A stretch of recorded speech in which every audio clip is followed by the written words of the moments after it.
Hello friends, welcome back to EarlyBird design studio.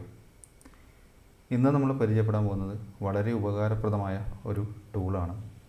പ്രത്യേകിച്ച് ഇന്ന് പലരും വർക്ക് ഫ്രം ഹോമാണ് ചെയ്യുന്നത്.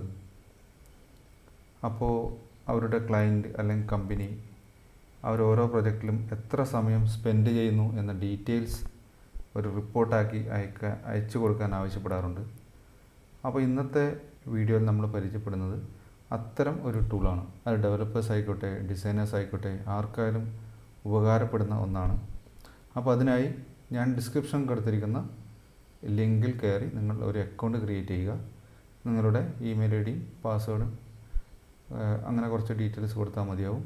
അങ്ങനെ നിങ്ങൾ ഡീറ്റെയിൽസ് കൊടുത്തു കഴിഞ്ഞാൽ, ലോഗിൻ ചെയ്ത് കഴിഞ്ഞാൽ ഇതുപോലെ ഒരു പേജിലാണ് വരിക. അപ്പോൾ ഇതിൽ ഓൾറെഡി ഞാൻ എൻ്റെ 3 പ്രൊജക്റ്റ് ഇതിൽ ആഡ് ചെയ്ത് വെച്ചിട്ടുണ്ട്. ഇനി നമ്മൾ ചെയ്യേണ്ടത് നമ്മുടെ എന്താണോ നമ്മുടെ പ്രൊജക്റ്റ്, ആ പ്രൊജക്റ്റ് നെയിം ഇതിലോട്ട് ആഡ് ചെയ്ത് വെക്കുകയാണ്. അതിനുവേണ്ടി ഇവിടെ ന്യൂ പ്രൊജക്റ്റ് എന്ന ഓപ്ഷൻ കാണാം. അവിടെ ക്ലിക്ക് ചെയ്യുക. എൻ്റെ പ്രൊജക്റ്റ് കാരിറ്റാസ് ഹോം കെയർ, ഇങ്ങനെയൊരു പ്രൊജക്റ്റ് ഞാനിവിടെ പ്രൊജക്റ്റ് നെയിം കൊടുത്തിരിക്കുകയാണ്. Create and go to next. ഇവിടെ നമുക്ക് നമ്മുടെ ഈ പ്രൊജക്റ്റിലേക്ക് നമ്മുടെ ടീം മെമ്പേഴ്സിനെ ആഡ് ചെയ്യാനുള്ള ഓപ്ഷനാണ്. തൽക്കാലം ഞാൻ ടീം മെമ്പേഴ്സിനെ ആഡ് ചെയ്യുന്നില്ല, അത് ഫിനിഷ് ലേറ്റർ കൊടുക്കുകയാണ്. അപ്പോൾ നമുക്കിവിടെ കാണാൻ പറ്റും നമ്മുടെ പ്രൊജക്റ്റ് ഇവിടെ ആഡ് ആയിട്ടുണ്ട്. ഇനി ഈ പ്രൊജക്റ്റിലോട്ട് നമുക്ക് നമ്മുടെ ഓരോ ടാസ്ക് ചെയ്യുമ്പോഴും ഇതിലോട്ടാണ് നമ്മൾ ഈ പർട്ടിക്കുലർ പ്രൊജക്റ്റിനകത്തോട്ടാണ് നമ്മൾ ഓരോ ടാസ്കും എത്ര സമയം സ്പെൻഡ് ചെയ്യുന്നു എന്ന് റെക്കോർഡ് ചെയ്യാൻ വേണ്ടി പോകുന്നത്. അപ്പോൾ അതിനായി നമ്മൾ ചെയ്യേണ്ടത്, ഇവിടെ വെബ് ട്രാക്കർ എന്നൊരു ഓപ്ഷൻ കാണാം. നമ്മളതിലോട്ട് സ്വിച്ച് ചെയ്യുക. അതിനുശേഷം ഞാൻ ഈ കാരിറ്റാസ് ഹോം കെയർ എന്നതിൻ്റെ ഹോം പേജാണ് ആദ്യമായി ഡിസൈൻ ചെയ്യാൻ വേണ്ടി പോകുന്നത്. അപ്പോൾ ഞാനവിടെ പ്ലേ കൊടുക്കുകയാണ്. അവിടെ home page design enter key press ചെയ്തു. അപ്പോൾ നിങ്ങൾക്ക് കാണാൻ വേണ്ടി പറ്റും ഓൾറെഡി അതിൻ്റെ ടൈം സ്റ്റാർട്ട് ചെയ്തതായിട്ട് കാണാൻ പറ്റും. അപ്പോൾ നമുക്കിത് ഇവിടെ ബാക്ക്ഗ്രൗണ്ടിൽ വെച്ചുകൊണ്ട് നമ്മുടെ മറ്റ് വർക്കുകളൊക്കെ ചെയ്യാൻ വേണ്ടി പറ്റും. നിങ്ങൾക്കിപ്പം വേറെ വല്ല ബ്രൗസ് ചെയ്യാം, അല്ലെങ്കിൽ നിങ്ങളുടെ ഡിസൈൻ, ഇപ്പം നമ്മുടെ ഹോം പേജ് ഡിസൈനാണല്ലോ ചെയ്യുന്നത്, അതിൻ്റെ ഡിസൈൻ ചെയ്യാം. അങ്ങനെ എല്ലാ കാര്യങ്ങളും സാധാരണ പോലെ നമ്മൾ ചെയ്യുക. അതേസമയം ഈ ട്രാക്കർ ബാക്ക്ഗ്രൗണ്ടിൽ വർക്ക് ചെയ്തുകൊണ്ടിരിക്കും. അത് നമുക്കിവിടെ ഇതിൻ്റെ ടൈം ഇവിടെ റൺ ചെയ്യുന്ന കാണാം. അതുപോലെ നിങ്ങളിവിടെ ശ്രദ്ധിച്ചാൽ ഇവിടെ ഒരു ഡോട്ട് ബ്ലിങ്ക് ചെയ്യുന്നതായിട്ട് കാണാം. അപ്പോൾ നമ്മുടെ ഈ ട്രാക്കർ ഓൾറെഡി അത് റണ്ണിങ്ങിലാണ്, നമുക്കറിയാൻ വേണ്ടി പറ്റും. അങ്ങനെ നമ്മുടെ വർക്ക് ഫിനിഷ് ചെയ്ത് കഴിഞ്ഞു.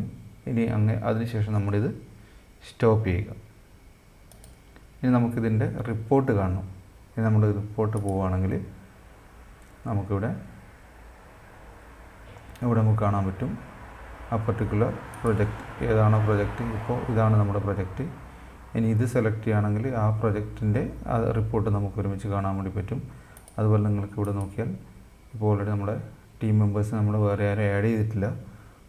ടീം മെമ്പേഴ്സ് ഉണ്ടെങ്കിൽ അവരുടെ റിപ്പോർട്ടും കൂടി നമുക്കിവിടെ കാണാൻ വേണ്ടി പറ്റും. അപ്പോൾ ഇവിടെ നമുക്ക് കാണാം നമ്മൾ 57 സെക്കൻഡ് റെക്കോർഡ് ചെയ്തിട്ടുണ്ട്. ഇനി ഇവിടെ നിങ്ങൾ ക്ലിക്ക് ചെയ്ത് കഴിഞ്ഞാൽ അതിൻ്റെ റിപ്പോർട്ട് ഒരു PDF ആയിട്ട് നമുക്ക് എക്സ്പോർട്ട് ചെയ്ത് നിങ്ങളുടെ ക്ലയൻറ്റിന് അല്ലെങ്കിൽ കമ്പനി എവിടെയാണോ അവിടത്തേക്ക് അയച്ചു കൊടുക്കാൻ വേണ്ടി പറ്റും. ഇനി ആക്ടിവിറ്റീസിൽ വരികയാണെങ്കിൽ അതിൻ്റെ ഒരു സമ്മറി ഇവിടെയും കാണാം. ഇവിടെ കണ്ടില്ലേ, home page design, inner page design, ഇത് ഞാൻ മുന്നേ ചെയ്ത വർക്കിൻ്റെയാണ്. അത് ഇവിടെ എല്ലാ പ്രൊജക്റ്റും നമ്മൾ സെലക്ട് ചെയ്ത് കൊടുത്തുകൊണ്ടാണ്. അതിന് പകരം ഏതെങ്കിലും ഒരു പ്രൊജക്റ്റ് കൊടുക്കുകയാണെങ്കിൽ അതിൻ്റെ മാത്രം ഡീറ്റെയിൽസ് ഇവിടെ കാണാൻ വേണ്ടി പറ്റും. ഇനി എത്ര സമയം ഇവിടെ ട്രാക്ക് ചെയ്തു എന്നത് ഇവിടെ കാണാൻ വേണ്ടി പറ്റും. അടുത്തൊരു ടാസ്ക് കൂടി ആഡ് ചെയ്യുകയാണെങ്കിൽ വീണ്ടും നേരത്തെ ചെയ്ത പോലെ തന്നെ ഇവിടെ നമ്മൾ വരുന്നു. അവിടെ പ്ലേ ബട്ടൺ പ്രസ് ചെയ്ത് ഇപ്പോൾ അടുത്തത് ഇന്നർ പേജാണെന്ന് കരുതുക.